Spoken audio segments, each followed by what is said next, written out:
RDPC, non, on n'est plus dedans. Que c'est Bello Bouba Maïgari qui a fait le trajet.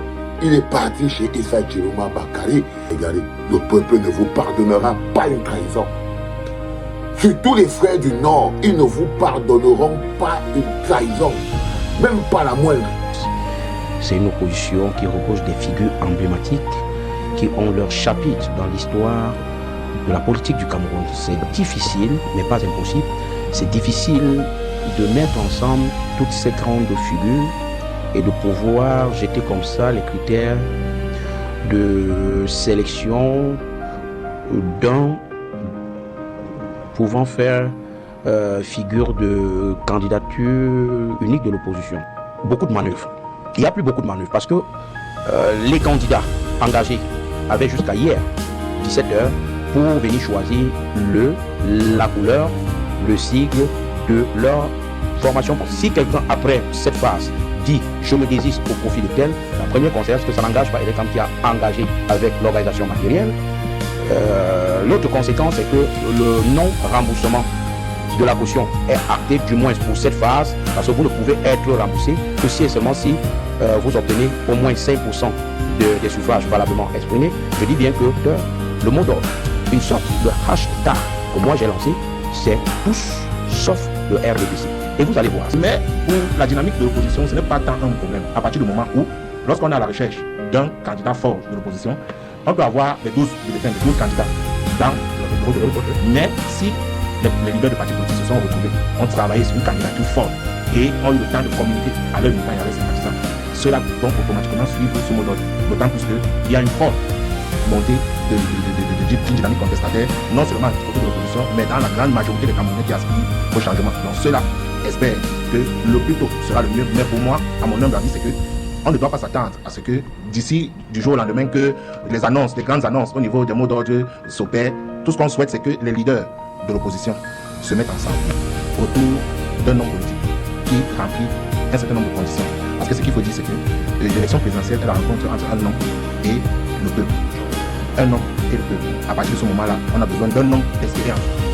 Un homme d'expérience qui a un parcours, qui a un certain nombre d'expériences dans la gestion des affaires publiques, d'un certain nombre de dossiers sensibles. Un homme qui ne peut pas facilement être achetable. Parce que ce qu'il faut dire, c'est que le risque qu'on peut courir l'opposition, c'est de très vite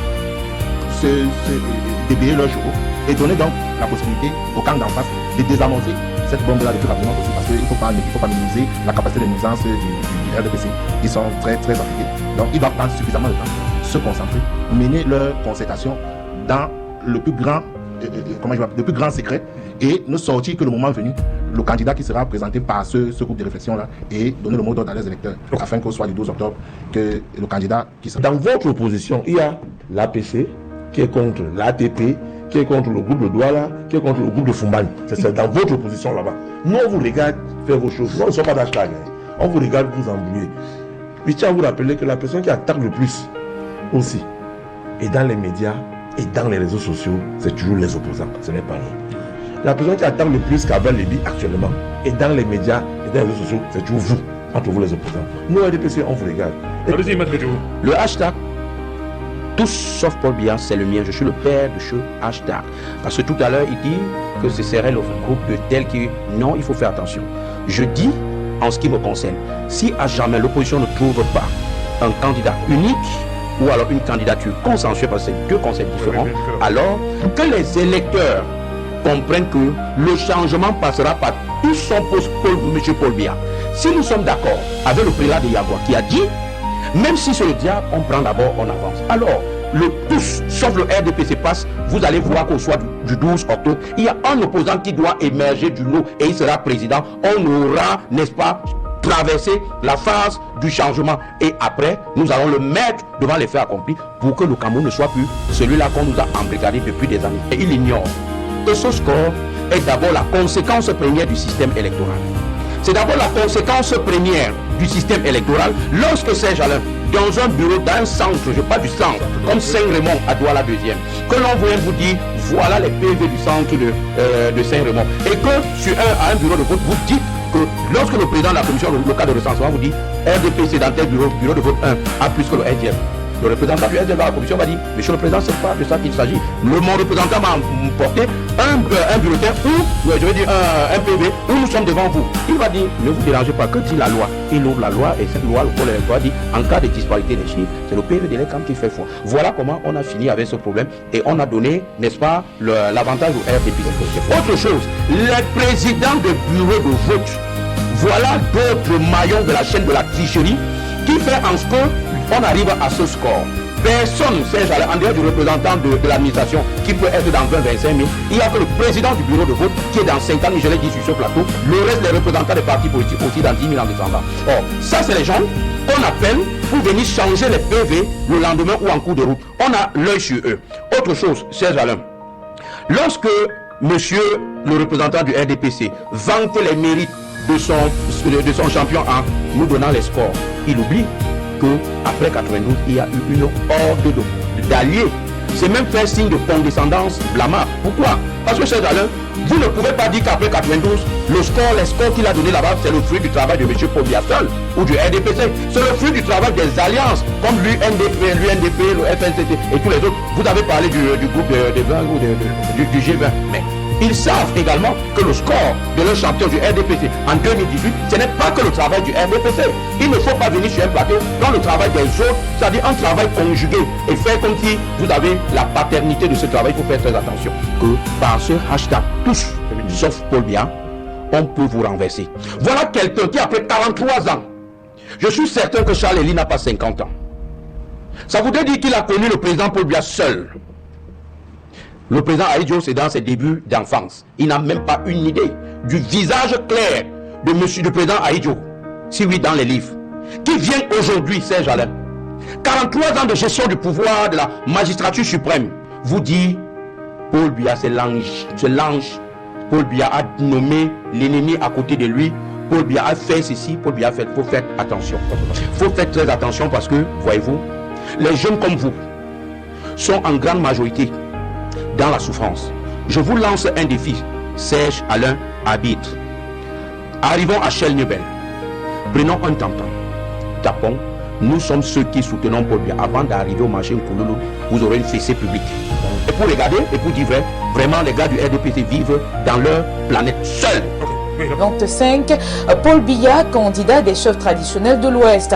Par sa majesté fondant Victor Kana II de la chefferie de Bafou à ce 12 août au palais de l'Unité, réaffirmé son soutien au chef de l'État pour les valeurs de paix et d'unité qu'il incarne. C'est au cours d'une audience à eux accordée par le mini-tête RGPR Ferdinand Gongo, président du comité stratégique de campagne qu'assistaient Dieudonné Philippe Bargambois et Mohamedou Mustafa, respectivement ministre chargé de mission et secrétaire général adjoint numéro 2 à la présidence. Je vais également regretter une scène qui n'honore pas le peuple de l'opposition.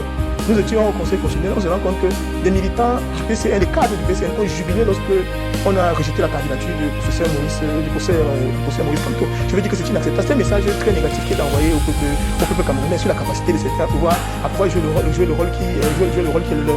Donc je voulais dire qu'il y a des opposants de complaisance. Il faut dire que parmi les candidats qui ont été retenus, il y a beaucoup qui ne doivent pas considérer, c'est-à-dire que leur nom sur cette liste comme étant un honneur. C'est-à-dire parce qu'on a noté on les a acceptés, principalement parce qu'on estimait qu'ils étaient dans l'incapacité de pouvoir apporter du change au gouvernement de la République du Cameroun. Donc, ceux qui attendent avec beaucoup d'impatience de voir Maurice Kamto aller livrer le peuple du changement à la forfaiture. Quand vous voyez les leaders de l'opposition qui jubilent de l'injustice, j'enlève Maurice Kamto parce qu'il ne s'agit pas de Maurice Kamto. Je voulais déjà dire que ce qui se joue là est plus grand que Maurice Kamto. C'est l'avenir du Cameroun, donc on parle de justice. On parle d'injustice à un niveau énorme de l'État, c'est-à-dire qu'à un endroit où l'injustice ne devrait pas arriver. Au niveau de la Cour constitutionnelle, c'est le seul endroit où l'injustice ne devrait pas avoir accès. Et lorsque quelqu'un s'apprête à prendre 7 ans de vos vies, vous les voyez jubiler face à une injustice criarde. Ça veut dire qu'il se prépare à vous instaurer le règne de l'injustice. Une injustice qui va procurer du président. Une injustice pour régler son problème. Donc dans sa tête, à un moment donné, on peut même utiliser les moyens de l'État pour régler des problèmes politiques. C'est ce que ça veut dire. L'État et la Cour constitutionnelle peuvent violer la loi en fonction de la tête du client. Par exemple, pour Maurice Kamto, il trouve que oui, l'État, on peut faire l'injustice, on peut violer les textes, on peut éventer la Constitution, on peut. Donc vous voyez donc que c'est d'abord des candidats qui ne peuvent pas, ils ne savent pas que le gouvernement les a piégés, les a humiliés, a fait des complices de quelque chose dont ils ne savent pas la destruction de l'État du Cameroun. Parce que le gouvernement a fait de ces 12 candidats les complices de la forfaiture du Minat. C'est de ça qu'il s'agit, ils sont tous complices. Et quand vous les voyez comment ils se positionnent, chacun d'entre eux a intérimé la forfaiture. Vous voyez un monsieur comme Bello Bouba Maïgari, je suis désolé les enfants, Bello Bouba Maïgari, comme les autres, comme Cabral Libi, Bello Bouba Maïgari, comme je ne sais pas moi trop qui, n'importe qui, ils sont dans une logique où ils acceptent de participer et de continuer dans un processus où la violation de la loi et la justice est la logique qui a géré le choix. C'est-à-dire qu'en violation de la loi et de la justice, ils ont été choisis spécialement parce que, justement, compromis. Ils ne font rien. Ils parlent de Maurice Kamto. C'est-à-dire qu'ils sont à quelques mois de l'élection, on leur demande de faire des coalitions, de faire des choses comme ça. Là. Ils parlent de Maurice Kamto parce qu'ils n'ont rien dans le coffre. Ils n'ont rien à proposer. Ils ne sont pas venus là pour proposer quoi que ce soit. On n'a plus de gars, on ne veut plus la NDPC. C'est quoi? Regardez comment on souffre ici. C'est quoi ça? Tous les jours, c'est la même corvée. Depuis que nous souffrons, ils voient depuis Château Niala jusqu'à Nokoti, c'est le même calvaire que nous vivons. Il attend que cette route doit se dégrader à 2 km pour nous parler d'un budget de 4 milliards ou de 5 milliards qu'il a arrangé, on ne connaît pas. On ne peut pas passer une seule journée sans toutefois tomber 10 fois, 15 fois. Essayez de voir l'état de ma moto. Ils sont dépassés par les événements. Ils doivent savoir que ce monsieur n'a rien foutu à Douala. C'est encore plus compliqué pour les petits véhicules de pratiquer cet axe qui mène au Carrefour Niala. Une dame, la quarantaine, en est victime. Coincée dans une flaque d'eau, elle sollicite notre aide. Vous avez souvent subi des paroles telles que l'avion n'entre pas dans un taxi. Donc ces expressions traduisent la difficulté pour les partis de l'opposition de s'unir. Mais nous pensons que avec la masse critique qui s'est inscrite sur les listes électorales, il peut y avoir un déclic pour qu'il y ait une alternative crédible. Les formations et partis politiques doivent se mettre ensemble pour essayer de trouver des stratégies gagnantes. Vous savez, l'élection au Cameroun a ceci de particulier que la succession des événements démontre qu'il est possible de battre le candidat du NDPC à condition d'être suffisamment organisé. Je m'explique. Si on intègre dans les alliances, c'est-à-dire Alliance Nord-Ouest, prenons seulement les deux cas, l'Alliance le ministre Bello, le ministre Tiroma et le candidat Maurice Kamto. Et je voudrais dire, le président Maurice Kamto. Le candidat de vote. Il n'est pas candidat, il est exclu. Voilà. Mais il ne faut pas oublier que l'homme, l'individu, ne sera pas candidat à cette élection, mais il porte derrière lui un poids électoral important, non négligeable. Voilà pourquoi, même aujourd'hui, on ne peut pas penser à une alliance en excluant le président Maurice Kamto. C'est pour ça que son mot d'ordre est attendu. Le mot d'ordre est attendu parce que son électorat peut faire basculer l'élection présidentielle au Cameroun. Voilà pourquoi il y a des concertations. Vous avez donc le ministre Tiroma et le ministre Bello et le ministre d'État Bello qui représentent près de 40% du poids électoral du Cameroun. Ces deux qui se sont mis du côté de l'opposition, qui ont décidé de rejoindre l'opposition, sont partis avec l'électorat du président Biya. Pas meilleure occasion que l'élection présidentielle du 12 octobre 2025. L'homme qui gênait certains opposants n'est pas candidat, il s'appelle le professeur Maurice Kamto. Il n'est pas candidat. Il gênait donc certains opposants qui ont, certains ont déclaré qu'ils ne pouvaient pas travailler avec des gens qui ont été ministres sous Paul Biya parce qu'ils sont susceptibles de leur trahir. Vous n'avez pas besoin de savoir si vous vous appelez tel ou tel. Le peuple dit on veut le changement. Aujourd'hui, il y a un leader incontesté de l'opposition qui a été écarté. On ne parle plus de lui. Il y a 11 candidats face aux candidats du RDPC. Il faut trouver un candidat du consensus qui va porter les aspirations du peuple du changement. Si on se rend compte, si ce peuple-là qui veut le changement se rend compte qu'il y a des opposants qui ne sont pas prêts à rejoindre cette dynamique du consensus pour affronter le candidat du RDPC, ils seront sanctionnés le 12 octobre. Merci. Tout dans un pays commence par la justice. Dès que les juges n'ont plus de pouvoir de dire le droit, dès que la justice est manipulée, toutes les institutions sont affaiblies. Le pays est affaibli. Parce que même les étrangers ne peuvent même plus jamais tenter de venir investir au Cameroun. Parce qu'il n'y a plus de sécurité. Le Cameroun est en train de plein pied dans ce qu'on appelle le classement, le hit parade des États voyous. Et c'est normal. Katangadji, lui-même, on sait que ce n'est pas son nom. qui s'appelait Joseph Vest, et qu'il a pris les diplômes de son frère qui est mort, qu'il a fait plusieurs fois la prison. Quand quelqu'un comme ça, un ministre de l'administration territoriale, vous deviez vous attendre à quoi? Alors qu'il ne faisait que répéter depuis que Maurice Kamto sera élu. Mais il le répétait, il ne s'en cachait pas. Donc même si Maurice Kamto venait avec n'importe quoi, on allait même dire que il ne s'appelle pas Maurice Kamto. Ils allaient trouver un acte de naissance fabriqué par Onangiri. Et on allait dire que ton vrai nom c'est Maurice Kamto. Vous avez dit qu'ils ont réussi à aller ressusciter un mort.